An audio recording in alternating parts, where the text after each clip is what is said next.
ಹೇಳಿ ಸರ್, ಏನು ವಿಷಯ? ಏನಮ್ಮ ಶ್ರಾವಣಿ, ಕಾಡಲ್ಲಿ ಒಂದ್ ದಿನ ಕಳೆದಿದ್ಯಾ? ಏನ್ ಅನಿಸ್ತಾ ಇದೆ? ಕಾಡಲ್ಲಿದ್ದೀನೋ ಸ್ವರ್ಗದಲ್ಲಿದ್ದೀನೋ ಅಂತ ಅನ್ಸಿರ್ಬೇಕಲ್ಲ? ಸರ್, ಅದು ನೀನೇನು ಹೇಳ್ದೆ ಇರ್ಬೋದು, ನಿನ್ನ ಕಣ್ಣುಗಳು ಎಲ್ಲಾ ಸತ್ಯನೂ ಹೇಳ್ತಾ ಇದ್ದಾವೆ.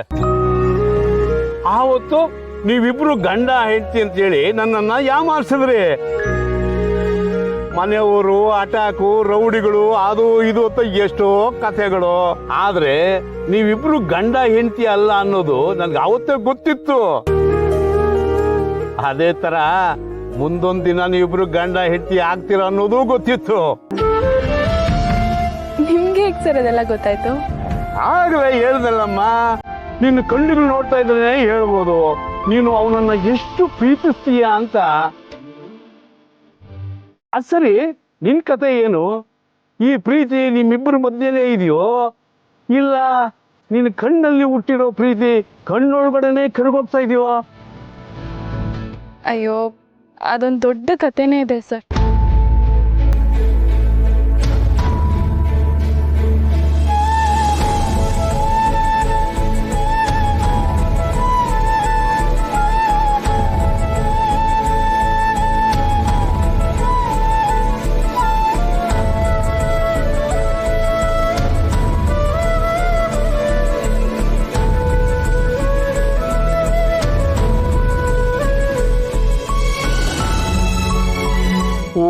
ಇದಾ ವಿಷಯ.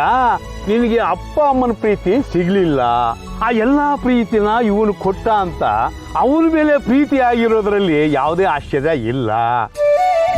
ಆದ್ರೆ ಈ ಪ್ರೀತಿ ಇಷ್ಟು ಲೇಟಾಗಿ ಗೊತ್ತಾಯ್ತಲ್ಲ ನಿನಗೆ ಅನ್ನೋದೇ ಬಹಳ ಆಶ್ಚರ್ಯ.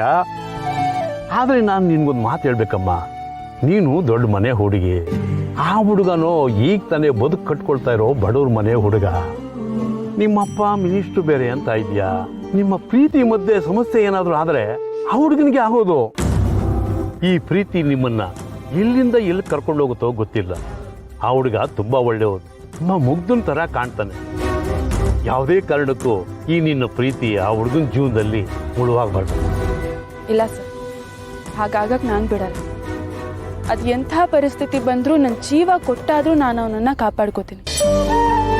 ನನ್ನ ಜೀವ ಹೋದ್ರೂ ಪರವಾಗಿಲ್ಲ, ನನ್ನ ಸುಬ್ಬುನ ನಾನು ಬಿಟ್ಕೊಡಲ್ಲ. ಇದೇನಮ್ಮ ನನಗೆ ಬೇಕಾಗಿದ್ದು. ಇನ್ನು ಯೋಚನೆ ಮಾಡಬೇಡಮ್ಮ.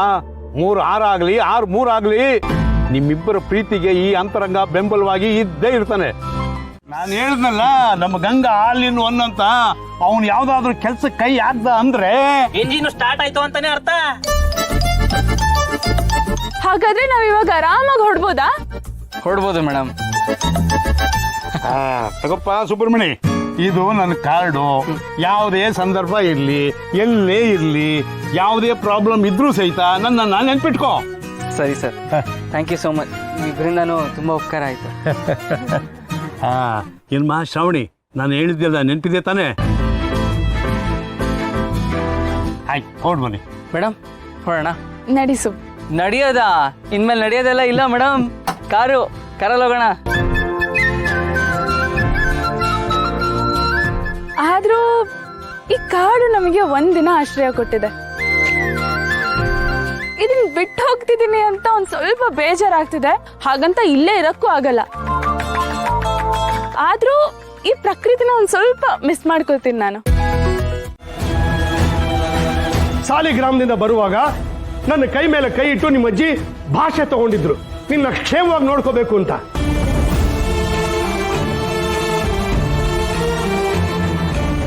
ಅದು ನನ್ನ ಜವಾಬ್ದಾರಿ. ನೀನ್ ನೋಡಿದ್ರೆ ಹೀಗೆಲ್ಲ ಮಾಡ್ತಿದ್ಯಲ್ಲ, ಸ್ವಲ್ಪನೂ ಸೆನ್ಸ್ ಇಲ್ವಾ ನಿನಗೆ? ಅಣ್ಣ, ಒಂದ್ ನಿಮಿಷ.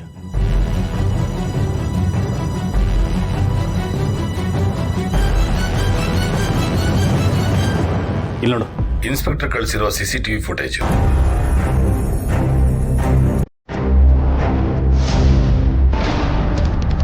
ಸುಬ್ಬು ಶ್ರಾವಣಿ ಕಾರ್ನ ರೋಡಲ್ಲಿ ಯಾರು ಅಡ್ಡಿಸ್ಕೊಂಡ್ ಬರ್ತಿದ್ದಾರೆ.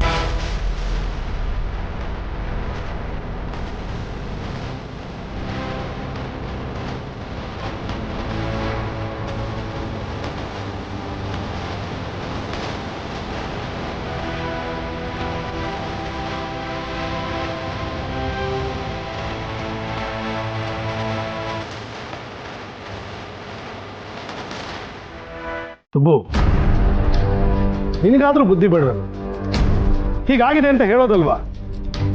ಸದ್ಯ ನಿಮ್ಗೇನು ಆಗಿಲ್ಲ ತಾನೆ? ಇಲ್ಲ ಯಜಮಾನ್ರೆ, ನಮಗೇನಾಗಿಲ್ಲ. ಅವರಿಂದ ಹೇಗೋ ತಪ್ಪಿಸ್ಕೊಂಡು ಬಂದ್ಬಿಟ್ವಿ.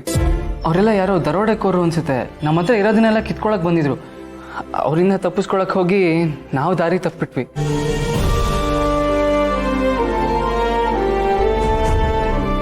ಸುಬ್ಬು, ನಾನು ಎಷ್ಟು ಜವಾಬ್ದಾರಿಯಿಂದ ಇವಳನ್ನ ನೋಡ್ಕೋತೀನೋ ನೀನು ಅಷ್ಟೇ ಜವಾಬ್ದಾರಿಯಿಂದ ಇವಳನ್ನ ನೋಡ್ಕೋತೀಯ ಅಂತ ನನಗೆ ಗೊತ್ತು.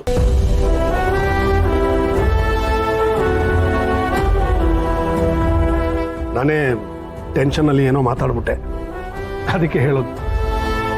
ಪ್ರತ್ಯಕ್ಷವಾಗಿ ಕಂಡ್ರು ಪ್ರಮಾಣಿಸಿ ನೋಡು ಅಂತ. ನೀನು ನನಗಾಗ್ಲಿ ನನ್ನ ಮನೆಗಾಗ್ಲಿ ಕೆಟ್ಟದ್ದು ಮಾಡಕ್ ಸಾಧ್ಯನೇ ಇಲ್ಲ.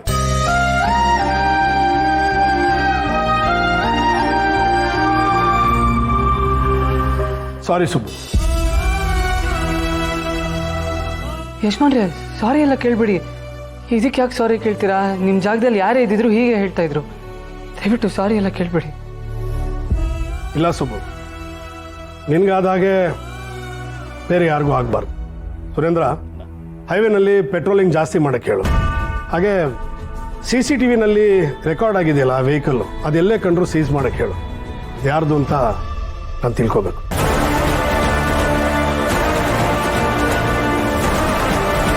ಸರಿ, ಡಿಪಾರ್ಟ್ಮೆಂಟ್ ಜೊತೆ ಮಾತಾಡ್ತೀನಿ.